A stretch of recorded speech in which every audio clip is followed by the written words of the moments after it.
Hello friends, कैसे हैं आप? आशा करती हूँ सब अच्छे होंगे। आज का हमारा एक नया टॉपिक है जो कि हम कंडोम के बारे में बात करने वाले हैं। आज हम बात कर रहे फीमेल कंडोम के बारे में।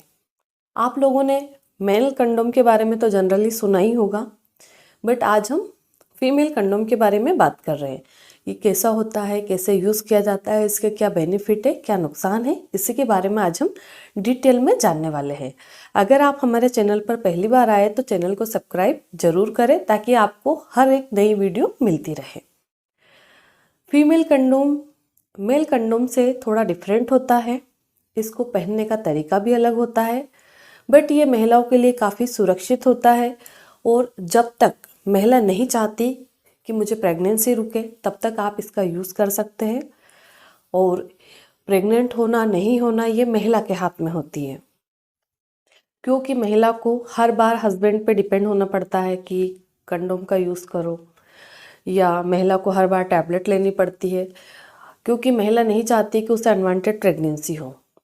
फीमेल कंडोम हमें और भी कई सारे बेनिफिट्स देता है, जैसे कि जिन महिलाओं को लुब्रिकेशन की प्रॉब्लम है, ज़्यादा लुब्रिकेशन नहीं होता है, सेक्स के दौरान ज़्यादा दर्द होता है, चिकनापन नहीं रहता है, अलग से उनको लुब्रिकेशन की ज़रूरत होती है, तो वो भी नहीं होगा। आपको जो दर्द होता था वो भी नहीं होगा। और सबसे बड़ी बात, आपको इन्फेक्शन से बचाएगा, सेक्सुअल ट्रांसमिटेड डिजीज से बचाता है, HIV से बचाता है, उसके बाद में आपको प्रेगनेंसी से बचाएगा।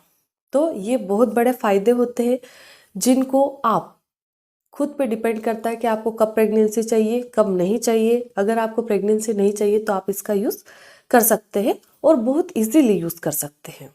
जैसे कि ये आपको इस फोटो में दिखाई दे रहा है, इसमें 2 रिंग होती है। एक स्पंज होता है जो छोटी रिंग होती है, एक बड़ी रिंग होती है। इसमें छोटी रिंग को अंदर बच्चेदानी के मुंह पे फिक्स करना होता है। और इसको पहनने का तरीका होता है कि जब भी आप इसको पहने तो या तो आप एक चेयर के या स्टूल पे पैर रख ले और एक पैर आपका ज़मीन पे रखना है, जो कि इस पोजीशन में आपको रहना है। और उसके बाद में इसको आप 2 उंगलियों के बीच में छोटी वाली रिंग को दबा करके अंदर वेजाइना में इंसर्ट करना है। यानी कि आपको इसको 2 उंगलियों में से दबा के अंदर वेजाइना में आपको इंसर्ट करना है। ये बच्चेदानी के मुंह पे जाके छोटी वाली रिंग है, जो स्पंज है वो अंदर जाके फिक्स हो जाती है। उसके बाद में आपकी जो बड़ी वाली रिंग है वो वेजाइना में 1 इंच इतनी बाहर होनी चाहिए और ये बाहर के प्राइवेट पार्ट पे आपको रखना है। इस कंडोम को आप सेक्स करने से 20 मिनट 30 मिनट पहले या आधे घंटे पहले भी पहन सकते हैं।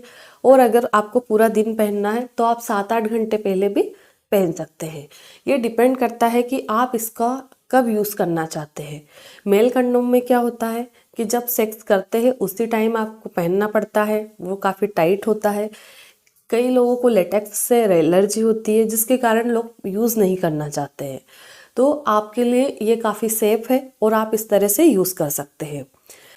इसको यूज़ करने के लिए आपको कम से कम थोड़ी प्रैक्टिस करनी चाहिए, उसके बाद में आप इसको इजीली पहन सकते हैं। जब आप इसको पहन लेते हैं तो ये बाहर 1 इंच इतना रहता है, या आपके प्राइवेट पार्ट्स पे आप इसको ऐसे फैला देते हैं। और जब आप लोग रिलेशन बना रहे हैं तो आपको अपने हस्बैंड को गाइड करना है कि जो पेनिस है वो इसके अंदर जाना चाहिए, ना कि बाहर। अगर वो बाहर चला गया तो आपका कंडोम कोई काम का नहीं है। पेनिस इसके अंदर जाएगा, आप हस्बैंड को गाइड करिए और आप निडर होके अपनी सेक्सुअल लाइफ को एंजॉय कर सकते हैं।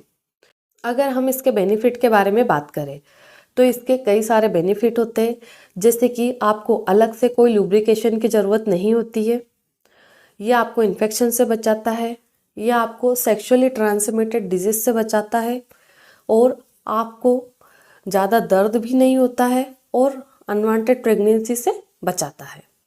ये इसके कई सारे बेनिफिट होते हैं। अगर हम इसके साइड इफ़ेक्ट के बारे में बात करें तो कई लोग कंप्लेंट करते हैं कि जब रिलेशन बनाते हैं तब ये थोड़ी आवाज़ करता है। इसके बाद में कई बार ये निकल भी जाता है। अगर आप रिलेशन बनाते दौरान ये निकल जाता है तो आपको फिर से फिक्स करना है।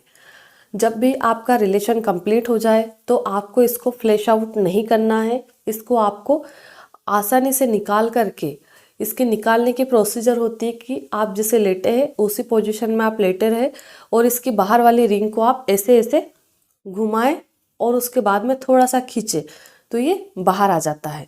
इसके बाद में आपको इसको पेपर में बांध करके इसको डिस्ट्रॉय कर देना चाहिए, इसको फ्लैश नहीं करना है।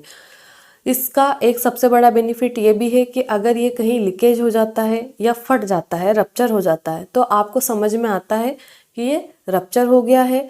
और ऐसी कंडीशन में अगर आपका ओवुलेशन पीरियड था या अनसेफ डेज थे तो उन दिनों में आप अनवांटेड 72 या इमरजेंसी कंट्रासेप्टिव पिल्स लेकर के भी अनवांटेड प्रेगनेंसी से बच सकती है।